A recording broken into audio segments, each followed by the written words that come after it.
एक राजा को राज करते काफ़ी समय हो गया था। बाल भी सफ़ेद होने लगे थे। एक दिन उसने अपने दरबार में उत्सव रखा और अपने मित्र देश के राजाओं को भी सादर आमंत्रित किया। वह अपने गुरुदेव को भी बुलाया। उत्सव को रोचक बनाने के लिए राज्य की सुप्रसिद्ध नर्तकी को भी बुलाया गया।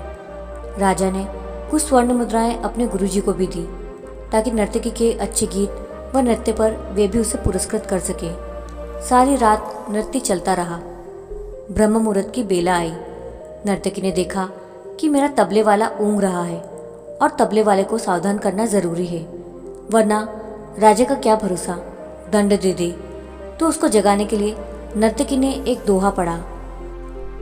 घनी गई थोड़ी रही, वो भी पल पल जाए, एक पल के कारण क्यों तू कलंक लगाए। अब इस दोहे का अलग अलग व्यक्तियों ने अपने अनुरूप अर्थ निकाला। तबले वाला सतर्क होकर बजाने लगा। जब यह दोहा गुरुजी ने सुना तो गुरुजी ने सारी मोहरें उस नर्तकी को अर्पण कर दी। दोहा सुनते ही राजकुमारी ने भी अपना नवलखा हार नर्तकी को भेंट कर दिया। दोहा सुनते ही राजा के युवराज ने भी अपना मुकुट उतारकर नर्तकी को समर्पित कर दिया। राजा बहुत ही अचंभित हो गया। सोचने लगा, रात भर से नृत्य चल रहा है, पर यह क्या? अचानक एक दोहे से सब अपनी मूल्यवान वस्तु बहुत ही खुश होकर नर्तकी को समर्पित कर रहे हैं। राजा सिंहासन से उठा और नर्तकी को बोला, एक दोहे द्वारा एक सामान्य नर्तकी होकर तुमने सबको लूट लिया। जब यह बात राजा के गुरु ने सुनी तो गुरु के नेत्रों में आंसू आ गए।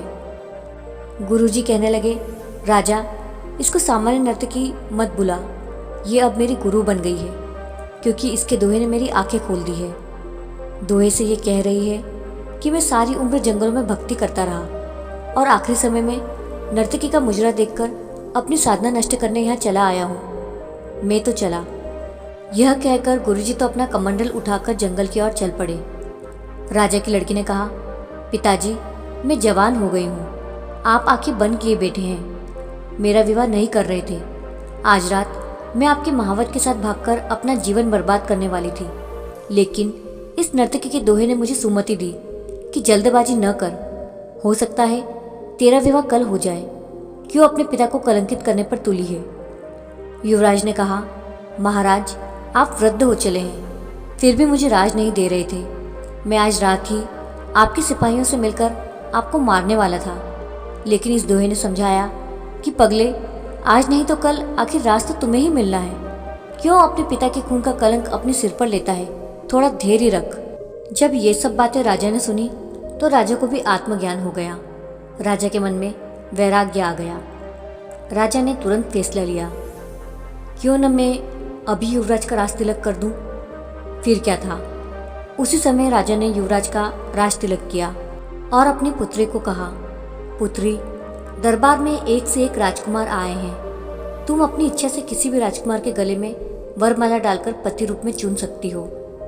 राजकुमारी ने ऐसा ही किया और राजा सब त्याग कर जंगल में गुरु की शरण में चला गया। यह सब देखकर नर्तकी ने सोचा, मेरे एक दोहे से इतने लोग सुधर गए, लेकिन मैं क्यों सुधर नहीं पाई। उसी समय नर्तकी में भी वैराग्य आ गया। उसने उसी समय निर्णय लिया कि आज से मैं अपना नृत्य बंद करती हूँ। हे प्रभु, मेरे पापों से मुझे क्षमा करना। बस आज से मैं सिर्फ तेरा नाम सुमिरन करूँगी।